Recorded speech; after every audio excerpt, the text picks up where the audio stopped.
You see by all the blue around us, we're talking Giants football today. Today's broadcast brought to you by our friends at Cam's Pizzeria, where it's always love at first slice. Locations in snowy Oswego and snowy Camillus today. Welcome aboard, everybody. Time to talk about the New York football Giants coming off a Monday night football debacle. No other way to describe it. The Patriots looking elite.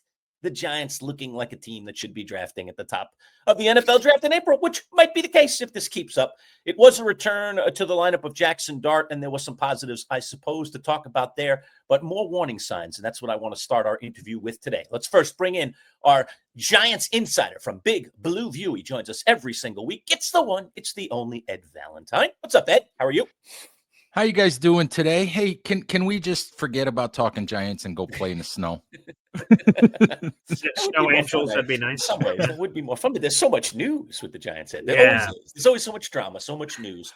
Like I said, I really do want to start with the return of Jaxson Dart and what this player, Jaxson Dart, how he plays the game of football. We have already had many conversations about this in our interviews throughout the season. But now he returns from a concussion, and I got a lot to say about the way that game of football was played last night, particularly by the New England Patriots, and particularly why the NFL isn't looking at things with a little bit more of a critical eye. But let me hold off on that and just ask you specifically about Jaxson Dart and his propensity to put his body in harm's way. Are there conversations in your mind happening behind the scenes to try to save this guy from himself? Let's talk about that. Oh, I know that there are. All right. I know that there are those conversations, but Jaxson Dart is wired a certain way. Jaxson Dart said after the game last night, he said, look, this is the way that I have played football, since high school. And he said, go watch my tape in high school. Go watch my tape in college. This is the way that I play football. He said, I'm going to get hit. And I'm okay with that. I remember watching John Elway in a Super Bowl game put his body on the line and get helicoptered at the goal line. Okay. But that was a Super Bowl game with a touchdown on the line. You watch quarterbacks, you watch Josh Allen at times put his body on the line. No question. There's a difference between Josh Allen and Jaxson Dart, though. All right. Josh Allen is 6'5", and I don't know what they list him at, on the roster, but he's 250 to 260 pounds. He's bigger and stronger and faster than a lot of the guys hitting him. He's one of the best athletes to ever play the quarterback position. Jaxson Dart is 6'2", maybe, and 220 pounds, give or take a couple pounds, maybe. All right. His body is not meant to take the kind of hits that he's perfectly willing to take. I love the kid. I think he's got the talent. He's got the swagger. He's got the ability to handle New York.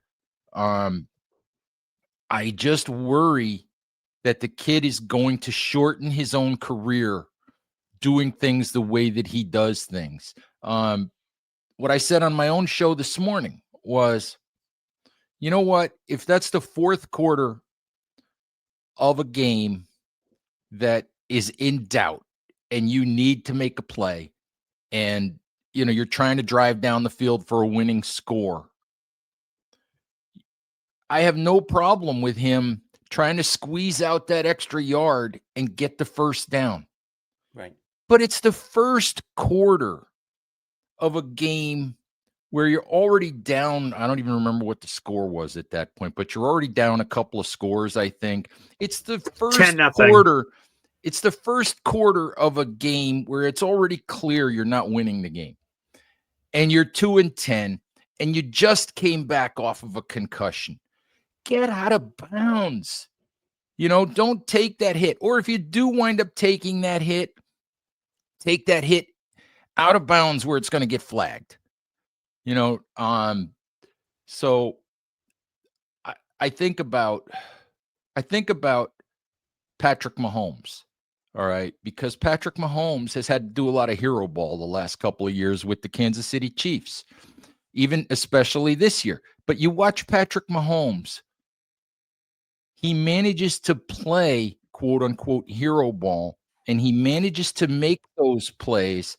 He's not as good an athlete as Jaxson Dart. He's not as fast as Jaxson Dart, but he manages to make those plays and slither out of bounds.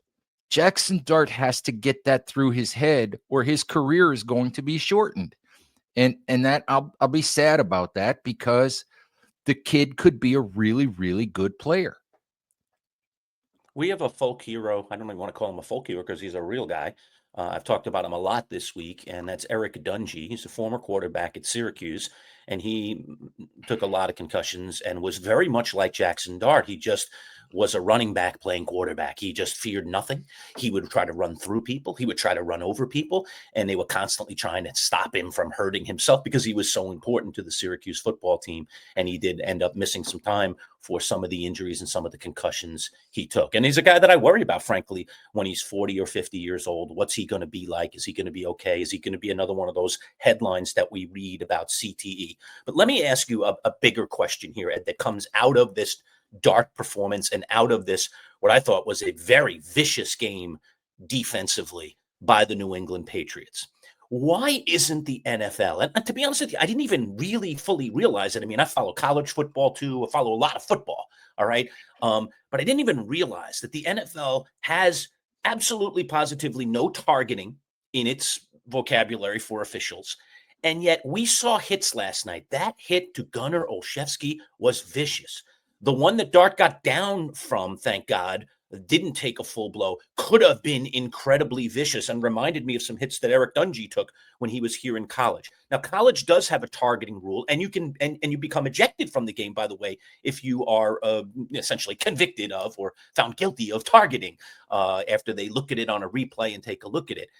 Why isn't the NFL doing something about this? To me, I watched that game last night and was wincing the whole time. And I love football, and I understand football's violent. But I once also interviewed Dr. Bennett Amalu and talked to him a lot about CTE for an hour on our show and came to learn a lot. Now, I don't quite go all the way to the Amalu side who says, let's just wipe football from the planet. I like it too much to see that. But I do want to see the NFL doing more for its players. It claims that it is. But I watched last night's game and I wince and say, really? You are? Give me your thoughts on that, Ed. See, I think you and I see the targeting rule, for example, a little bit differently. I'm not a big fan of the targeting rule. I'm a big fan of attempting to take the helmet-to-helmet hit, out of the game.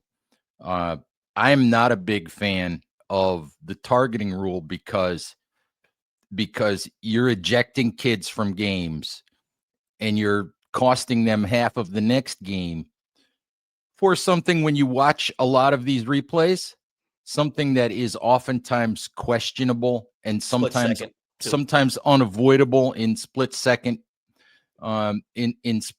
situations. Mike Vrabel had some comments last night about the aggression and like the hit on Jaxson Dart. He said, that hit was perfectly legal. And he said, to be honest with you, he said, that's exactly what we teach our players to do if the quarterback's going to be stubborn and not get out of bounds. I agree. He said that is exactly right. That is all on Jaxson Dart last night. 100%. And he said this is why we show Drake May and our quarterbacks over and over and over. Quarterbacks do not have the protection once they break the line of scrimmage and become a running back. They don't have the protection that they get in the pocket. This is why we show our quarterbacks over and over and over pictures of guys on the sidelines taking hits in situations where you just have to get out of bounds. And if you don't get out of bounds, that's the price that you pay. And the thing about the Olszewski hit, I don't think there was any maliciousness in terms of trying to hurt the guy. But here's what I will say. The Patriots are 11-2. And when they hit you, they mean it. They played with aggression last night that is missing from the New York Giants. Okay. There was a hit. Wan'Dale Robinson caught a short little out pass last night and got blasted by a cornerback. I cannot remember a Giants cornerback hitting anybody that hard all year. The Patriots were up by 23 points, I think, and instead of kicking a field goal, they went for it on 4th and 6 and midway through the fourth quarter. And I was like, oh, that is putting the screws to the Giants, which is basically what the Patriots did all night. Meanwhile, you watch Javon Holland, Giants safety, try to make a tackle. And basically what Javon Holland does is sort of grab a hold of an ankle or a shoulder pad and go for a ride for a few yards until he gets help. And that to me was a big difference. There's just, where's the physicality? Where's the aggression? Where is we're not going to allow you to do this, period. We're going to be the team that dominates this football game. Now, look, I do agree to an extent that I think sometimes the NFL is more about the appearance of player safety than they are about actual player safety. They're about the appearance. Yes, sometimes they're more about the appearance of player safety than they are about actually protecting players because they want to avoid lawsuits. But when I watched that game last night, I just thought, within the rules as they are now, the Patriots are playing football, as aggressively as they're allowed to play it.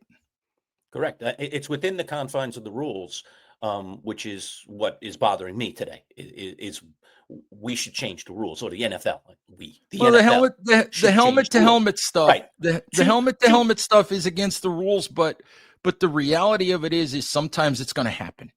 Sometimes it's going to happen. It's a fast game. Guys move.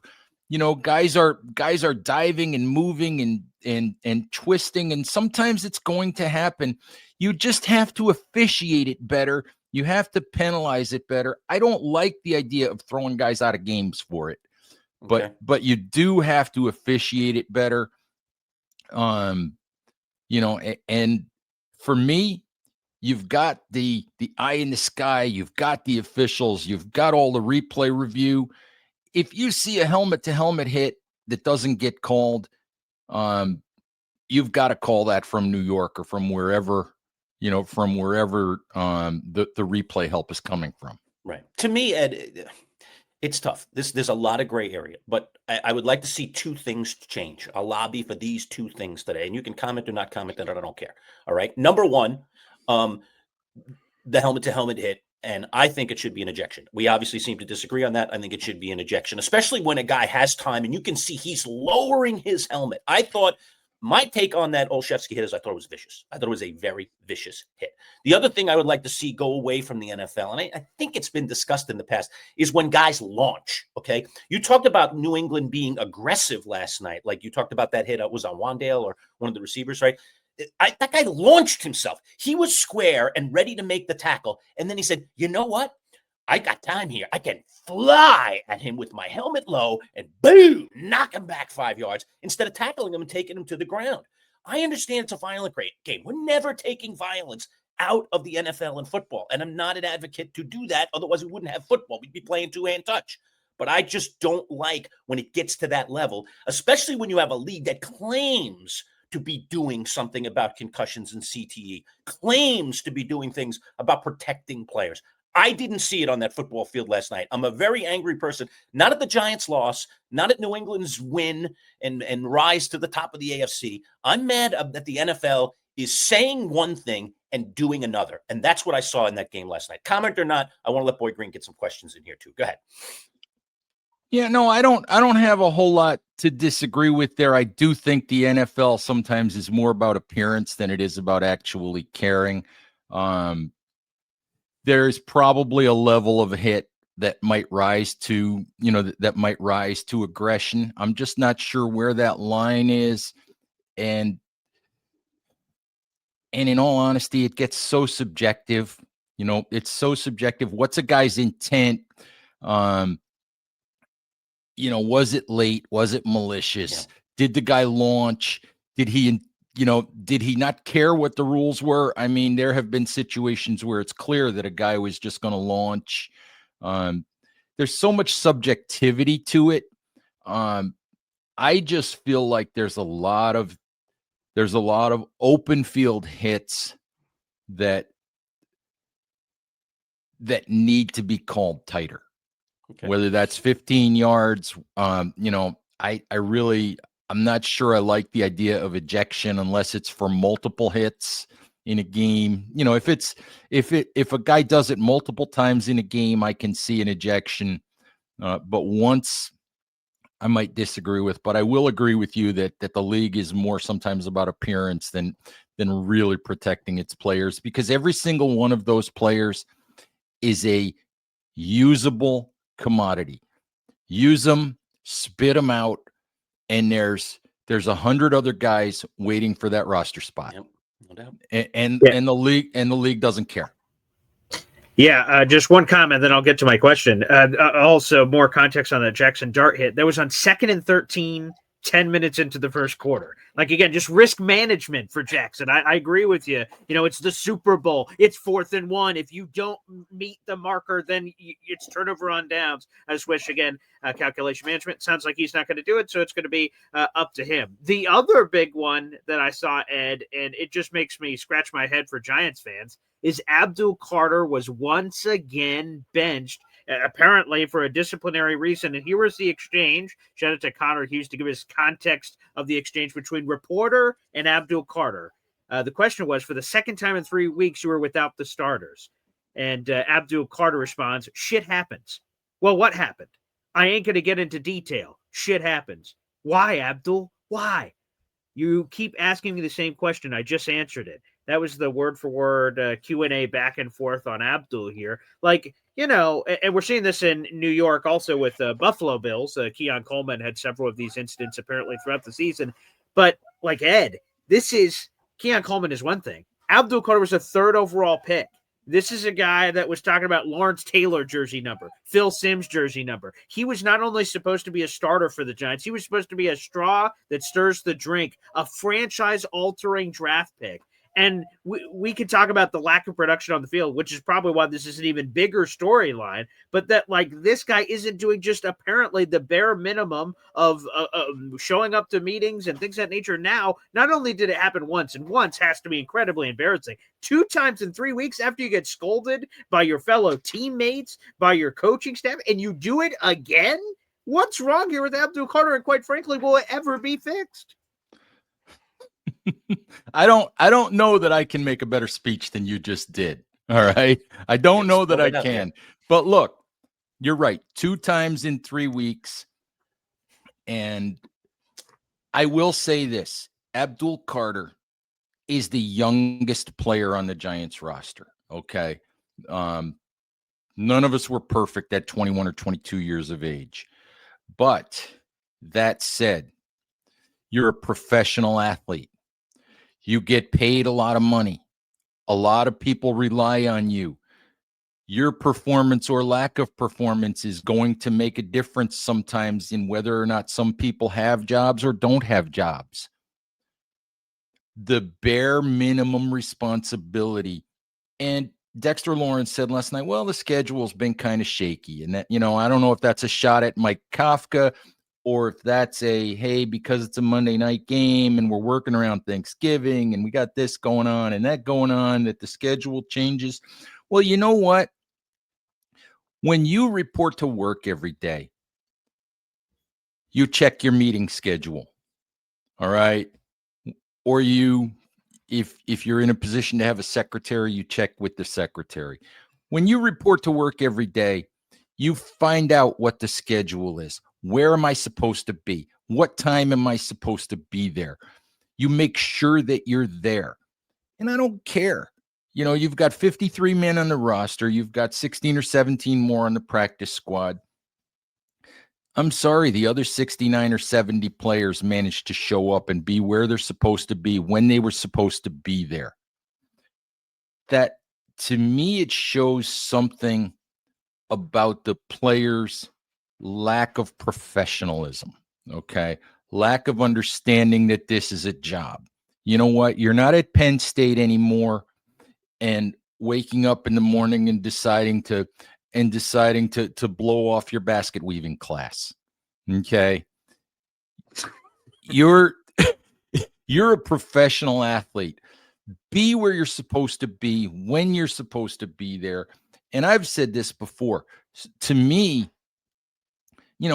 we've heard a lot about this. Probably isn't the first time this has happened with him, and it probably happened a few times with Brian Daboll, and he got away with it because Daboll didn't hold him accountable and all that. Do you think maybe the lack of going to meetings and going where you're supposed to be and being at practice when you're supposed to be there, do you think maybe that has something to do with the lack of production on the field? I certainly do.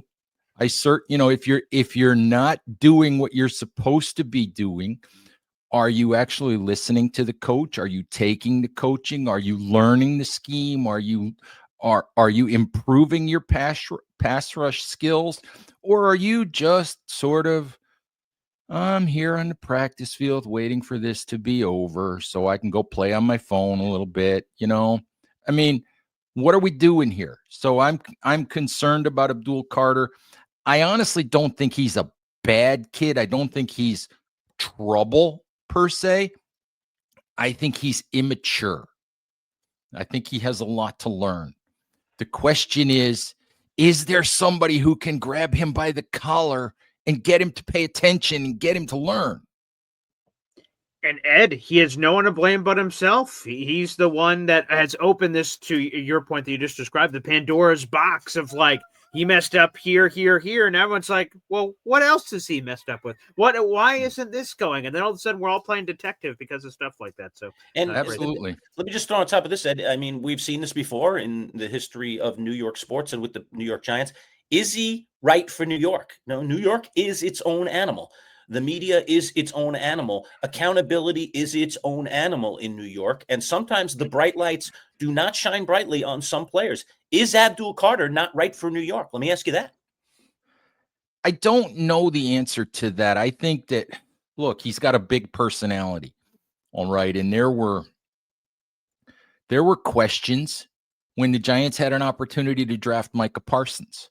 There were questions about Micah Parsons and his big personality and whether it would work in New York. Okay.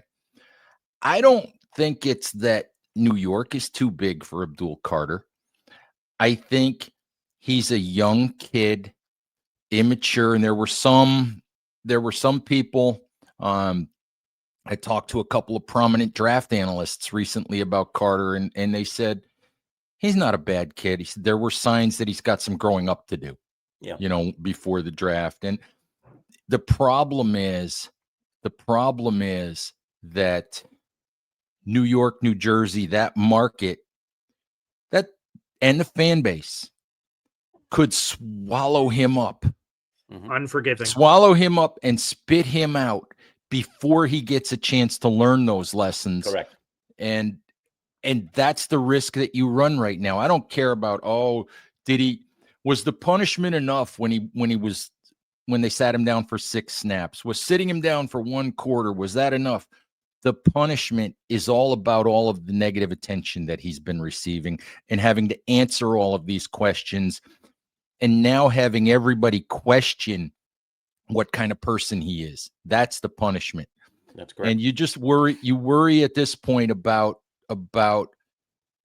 him getting, chewed up and spit out by the New York market.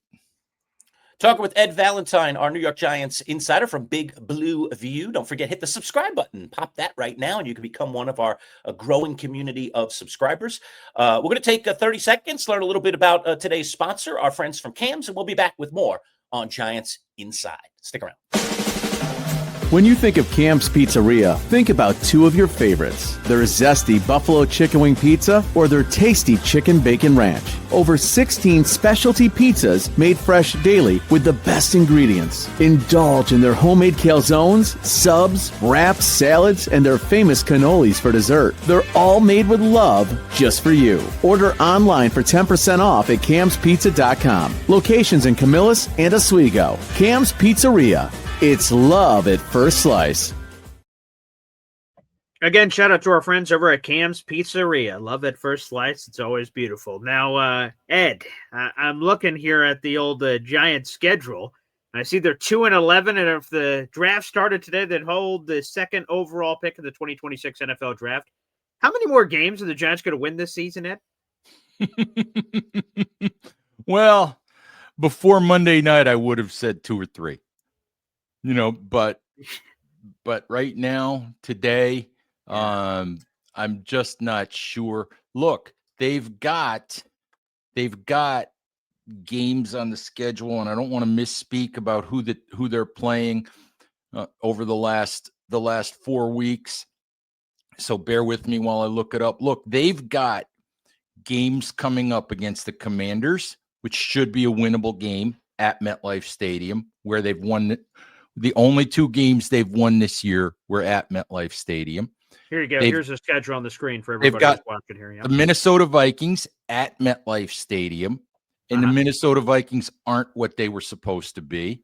Sure. They're at the Las Vegas Raiders, who are a mess. All right. And then they finish the season at home against the Dallas Cowboys. And those, yes, the Cowboys are hot, but look, there's a possibility. I look at those first 3 games, Washington, Minnesota, Las Vegas. Those are all eminently winnable games. Sure. Yeah, definitely. But can the Giants get out of their own way? Every week it's something. It's poor defense, lack of effort on defense, inability to stop the run. 1 week it's comically awful special teams to the point where the field goal kicker doesn't even get a missed field goal because he stubs his foot in the ground. I don't think I've ever seen that before. Now, to be somewhat fair to Younghoe Koo, when you watch the replay, Jamie Gillen mishandles the snap, and the ball is wobbling around as he tries to set it. So I think the timing of the whole thing was messed up, but it's maybe the most embarrassing field goal attempt I've ever seen from a professional kicker. All right. And it was just the sort of perfect microcosm for how comically bad the Giants were on special teams, 1 week it's the defense, or it's the special teams, or they go get a 2-touchdown lead and then decide to give the ball to the other team 5 straight times. So every week it's something, but this is what happens with terrible football teams. They find unique, incredible ways to lose games that they shouldn't lose. And that's just where the Giants are. Let's wrap up here, Ed. Mike Kafka has gotten a chance to be the interim head coach, and he will throughout the rest of the season. Nothing's going to change from that perspective. Have you seen anything from Kafka? Again, a lot of other NFL teams around the league have thought enough of him to get head coaching interviews across the way. Have you seen absolutely anything, even a modicum of anything, that would make you believe that he's a legitimate candidate for this full-time position when that comes to bear here in the 2026 offseason? Have you seen anything that indicates that he's in that conversation positively? Before Monday night, I would have said yes. Okay, because I thought that the Giants played 2 really competitive football games. We talked last week about the decisions that Kafka made at the end of the Lions game, and I supported I supported all of that. I thought that he did a good thing with the first benching of Abdul Carter, trying to set some accountability standards that Brian Daboll refused to set. I thought he handled the firing of Shane Bowen correctly, because he didn't rush to make that firing the second that he got the job, because he had never really worked, hand in glove with Shane Bowen. He did that for a couple of games. He did that for a little bit, and he realized it just wasn't going to work. So we're trying something else. But last night, I thought was a terrible performance by Mike Kafka. The 2 times, on fourth down that he refused to go for it. 4th and 1, down 20 points on their own 40-yard line with a minute to go in the first half. You're 2-10. Doesn't even matter that you're 2-10. You go for that. All right. If you're trying to win the football game, you go for that. If you're trying to manage the scoreboard and make it slightly less embarrassing, you punt. And the Giants punted, and they still gave up points. The same thing happened in the fourth quarter. Yes, it's 4th and 8. Yes, you're on your 27-yard line, but you're down 15 points. There's 7.5 minutes left in the game. You're not going to get the ball back 2 more times. If you're going to try to win the game, you go for that. And if you turn the ball over, you turn the ball over because you're going to lose the game anyway. All right. If you don't make it, you're going to lose the game. If you punt, you're acknowledging that you're going to lose the game. The only way you can even remotely look like you think you can win the game is to go for that. He didn't do it.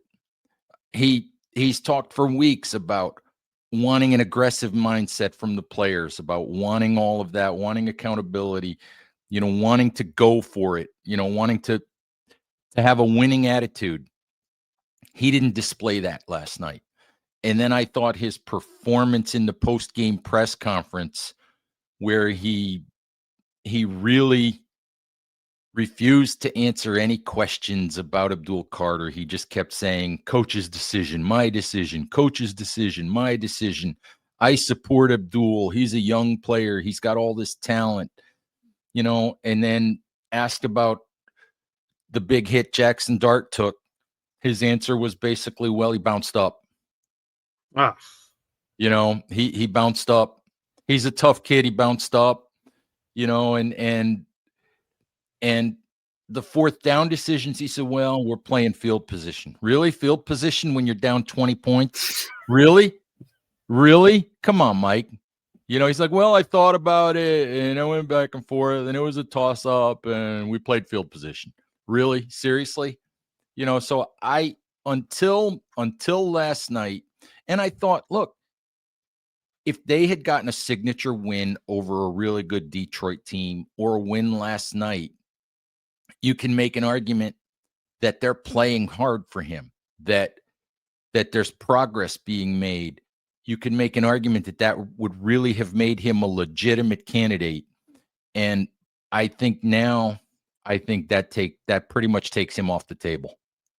I unfortunately agree. Sadly for the Kafka fans in our audience that may be rooting for that, I think that has been removed. Who would have thought, Ed, that you look at a 2-11 football team, we keep finding things to talk about. So thanks, Giants, and shout out to Big Blue View and all the content that is provided. It's terrific. So, Ed, we really enjoy doing this on a week-to-week basis. We'll check back in next week.